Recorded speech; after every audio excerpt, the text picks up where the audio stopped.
일부 지역에서는 높은 경쟁률을 뚫고 당첨돼도 아파트 계약을 포기하는 일도 속출하고 있습니다. 정부의 대출 규제 탓도 있고 지금은 살 때가 아니라는 인식이 퍼지고 있는 걸로 보입니다. 윤서아 기자가 현장 취재했습니다. 지난달 분양한 경기도 분당의 한 아파트 단지. 84제곱미터 분양가가 주변 시세보다 6억 원 이상 높은 21억 원대에 책정됐는데도 청약 경쟁률이 50대 1에 달했습니다. 그런데 막상 계약일이 되자 분위기가 달라졌습니다. 당첨자의 60% 이상이 계약을 포기해 84가구 중 50가구가 무순위 청약으로 다시 나온 겁니다. 왜 계약들을 다 안 해요? 글자 안 나오고 그 많은 돈을 자기가 다 갖고 있는 사람이 어디 있어요? 용인 수지구도 상황은 비슷합니다. 이곳 신축 단지 역시 당첨자 이탈로 인해 벌써 두 번째 무순위 청약에 들어갔습니다. 수도 문제긴 하지만 어쨌든 투자를 지금은 예전보다 한 2달 전부터 좀 조용해지긴 했어요.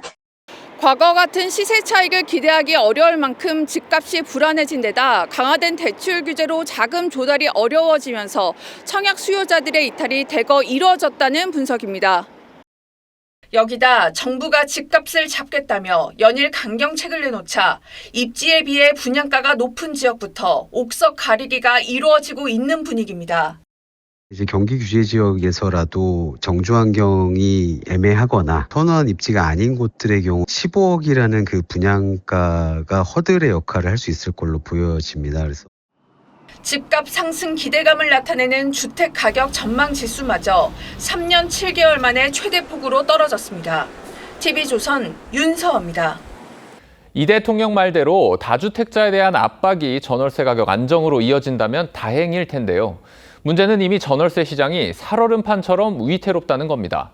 만약 시장이 의도대로 움직이지 않는다면 서민들의 주거 환경이 오히려 크게 악화할 거란 우려가 적지 않습니다. 서영일 기자가 짚어드립니다. 서울 성북구의 한 대규모 아파트 단지. 2,000세대 넘는 대규모 단지지만 전세 물건은 고작 한 건뿐입니다. 이곳 전용 84제곱미터형 전세 물건이 최근 10억 원에 거래됐는데 불과 3개월 만에 2억 원이 올랐습니다. 1년 전 기준으로 따지면 5건에서 7건 정도는 항상 평균으로 딱 2달, 3달 사이 11월부터 정말 없어졌습니다. 역대급 공급 부족과 대출 규제, 실거주 의무 강화 등이 복합적으로 작용하면서 최근 서울 아파트 전월세 매물은 1년 전보다 23% 줄었습니다. 특히 성북과 관악, 노원구 등 서민들의 실거주 수요가 높은 지역은 전월세 매물이 거의 증발했습니다. 공급 부족은 결국 가격 상승으로 이어져 서울 전 지역의 전월세 가격이 일제히 상승세를 보이고 있습니다. 정부의 압박에 다주택자가 기존에 임대용으로 내놓던 물량까지 매매로 전환하면 전월세 가뭄과 가격 상승이 더 뚜렷해질 거란 전망이 많습니다.